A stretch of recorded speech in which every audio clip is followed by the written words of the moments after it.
What up, gang of Lang? Carolina Jackpot coming at you. It is Thursday evening, March 5th, 2020. It's about 7:20 p.m. and just heading home from a long day at work.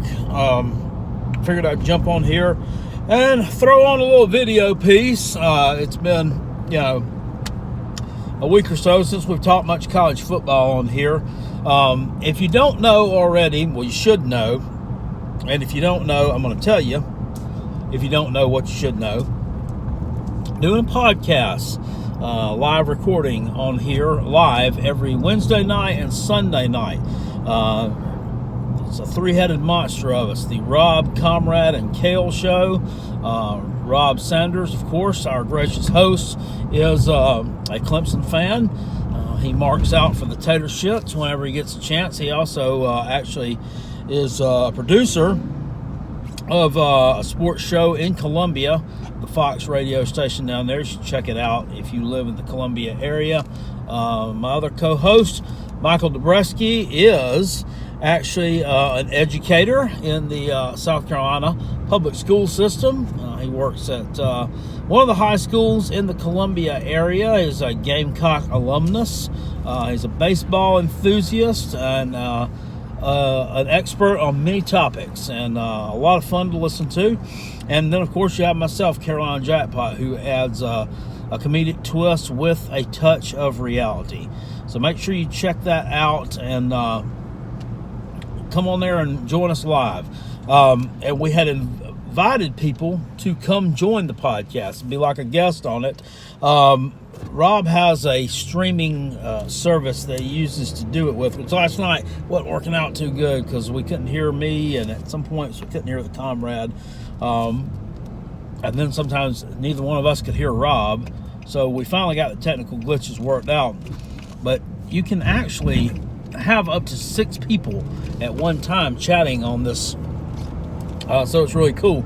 And anybody who, thinks that they have an opinion, you are more than welcome to come on there and voice your opinion. Just let me know, myself, Carolina Jackpot. You can message me direct on Twitter at Hall_Kale. It's at Hall_Kale. If you just type in Carolina Jackpot, if you're not one of my followers, you should be on Twitter. Put some good stuff on there.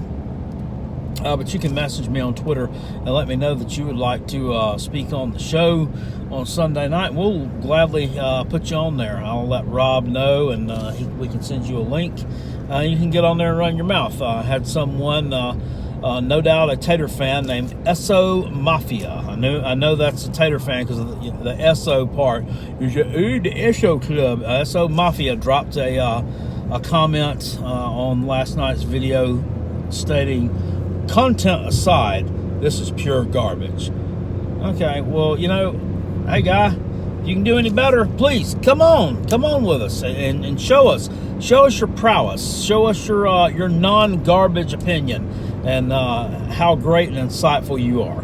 Okay, so if you got the balls enough to do it, come on, jump on there with us. Otherwise, go fuck yourself. And whoever gave you an upvote on your comments, because somebody gave a thumbs up on it, they liked it, you can go fuck yourself as well. All right, getting away from that, topic I really want to talk about was the 2020 Gamecocks football schedule. And I'm telling you, it's going to be tough. It's going to be tough for this team this year to make a lot of headway towards getting a better record than what they had in 2019. Everybody says, "Oh, your schedule's easier. It's so much easier." Is it? It's really not. You're still facing the same teams as you did last year in Georgia, who's going to be ranked inside the top 5 when you play them, in all likelihood, unless, barring some major collapse, and the Taters, who will definitely be ranked inside the top 5, if not probably 1 or 2 by the time we play them also. The conference schedule is pretty much the same. You're just flip-flopping sites where we play it at. We are trading the home game against the Alabama Crimson Tide to a road game against LSU. Yeah, the defending national champions. Now everybody says, well, they're just a flash in the pan. They lost a lot of talent. Blah, blah. They're not going to be any good in 2020. No, I'm not so sure about that. I think LSU's kind of turned the corner of the recruiting well. They had some really good young players on that team as well, as the receivers and Joe Burrow and some of those defenders who are probably not going to be around in 2020. They'll still be a formidable bunch. We go on the road to Baton Rouge late in the year. I look for that one to probably get ugly in a hurry and stay that way. That's just me being real and looking at that one. Non-conference wise, you look at it on paper and say, oh, your non-con schedule's easier because you don't have the Power 5 team in North Carolina anymore. But if you'll remember, going into last year, that North Carolina team was not very highly thought of. They weren't very highly thought of at all.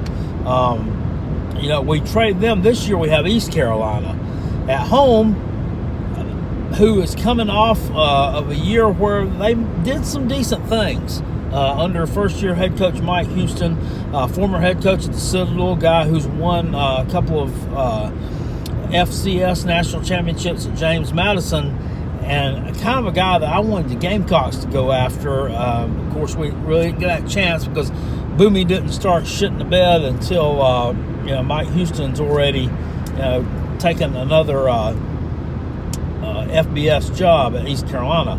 It could certainly still be on our radar because South Carolina's going to step up from that. But that being said, that North Carolina team, I don't think was predicted to be, as far as the football power index goes, much stronger than what this year's East Carolina team is.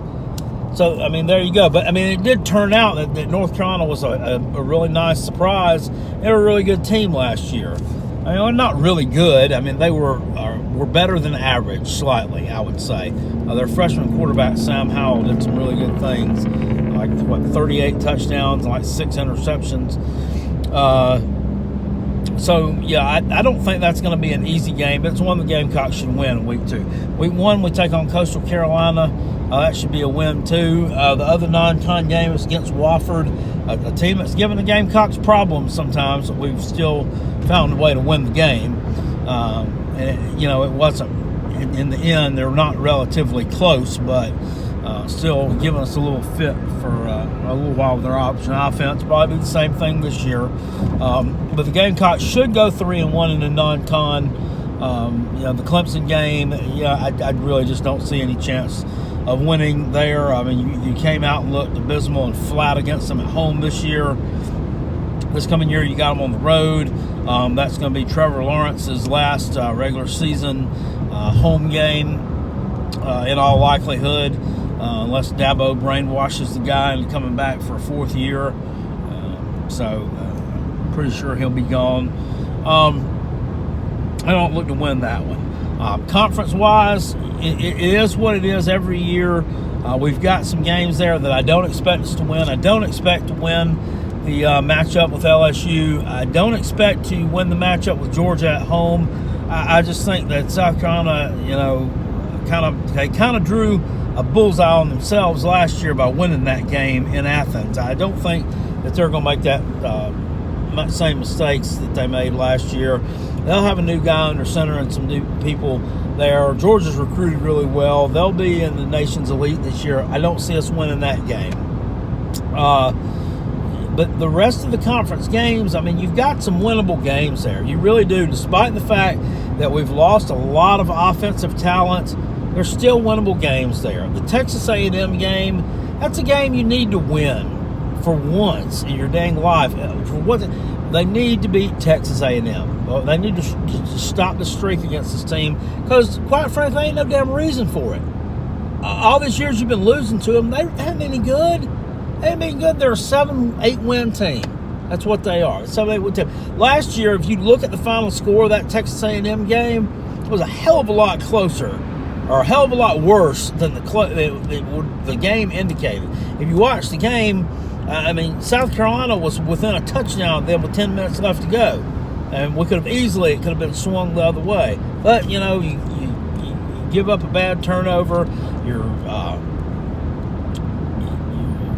defense is dog tired from being out there the whole game because your offense can't do anything, and it wears them out. That's a game that they need to win. It's a home game this year. Missouri will be a home game. Yet again, another winnable game. I'm not really sure what they have coming in at the quarterback position. I think they're probably going to take a little bit of a step back and kind of rebuild under their new coach, Drinkwitz. The jury's still out on what kind of job he can do as a head coach. He had 1 year of winning a lot of games at App State. App State is like, for years, it's been almost like a program that runs itself. They're just... He won with somebody else's players, is my thing. Florida is a game I don't expect to win on the road. Just a lot of talent there. Down Mullen, that team's coming on. I think that, the Felipe Franks thing, ushered in Kyle Trask at quarterback. Did a really good job for them down the stretch last year. I don't expect to win that one on the road. You got Kentucky on the road. Who knows? Their quarterback that was injured last year, Terry Wilson, will be back under center this year, supposedly, but I don't know if that's a good thing or not, because he really was not the quarterback, or not the athlete that Lynn Bowden Jr. was, actually playing quarterback for Kentucky. So they may take a bit of a step back next year, but our history against them hasn't been good the past 6 years or so we'll see. Tennessee, it's hard for me to give them credit, but they are playing much better football than they were a year ago. Going in, look at that one on paper, you would think that's one the Gamecocks might have a hard time with. It's a home game. I think they're really disappointed after the way they played up there last year, and I would expect that being at home to get the victory there, but that's definitely not a gimme. Vanderbilt's a game that we should win. And so looking at it from, just that perspective, I think that it's a 7-5 type season. It should be. We should make it to a bowl game. But it just all depends on this young offense. Ryan Helinski's got to play better this year. Hopefully he can stay healthy the entire season. I would like to see Luke Doty coming in there in some situations and getting some play. But I think it should be Ryan's team, because Ryan carried the team last year until it's his job, I would think, until he loses it. To carry on Joyner at wide receiver, with the proper coaching and the proper schemes, the proper play calling, I think that this guy can be phenomenal. He is an excellent athlete. He's elusive, fast as hell, and I would love to see him catching some balls, scoring some touchdowns in Willie B, and finally, really, really making a name for himself. Our incoming freshman running back, Marshawn Lloyd, out of DeMatha Catholic High School up there in Maryland. The coaches and his teammates, especially on the defensive side of the ball, have already been raving about how good of a job that Marshawn is doing in practice so far, spring practice. They said J.C. Horn and Ernest Jones, both players, veterans from last year's team and the year before. They say, he reminds them of DeAndre Swift from Georgia. He's got that kind of skill set that he can power through to the next level. He can make you miss out there too, which we saw a lot of on his high school tape. So I'm really looking forward to seeing him play. Looking forward to seeing some of the young guys on the defensive line play too. I want to see Jordan Birch in action maybe a little bit next year. Looking forward to see his teammate Alex Huntley playing some. I want to see Rick Sandage on the defensive line really make his presence known. I didn't hear a whole lot from him last year. And Zach Pickens, the young, I guess he'll be a sophomore, probably still will actually be a freshman athletically, because he didn't really play a whole lot last year. 5-star guy from out of T.L. Hanna High School up here in Anderson, the class of 2019. Looking forward to seeing him play a lot more as well.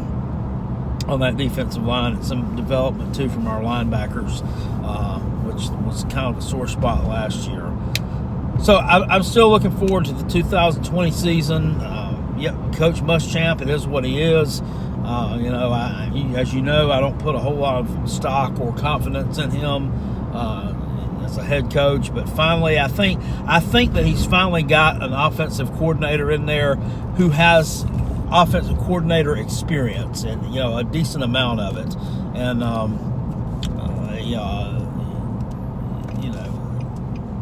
that has called lots of plays, that has head coaching experience, albeit not successful head coaching experience, but head coaching experience nonetheless. And finally, just a coordinator that I think will have the balls to stand up to Muschamp when he tries to fiddle with the offense and vanilla it down. It's the best way I can put it, which it seems like he has a knack for doing. Kind of a downfall, I think, of Brian McClendon. I think Brian McClendon was a good coach, or is a good coach. He's going to be coaching the wide receivers, working with them this year, and I honestly think that he just Muschamp has just got his hand in the offense there, and wouldn't trust Brian totally with the reins on that thing, is what my opinion is on him. I've seen him call games and call good games too, where we move the ball up and down the field.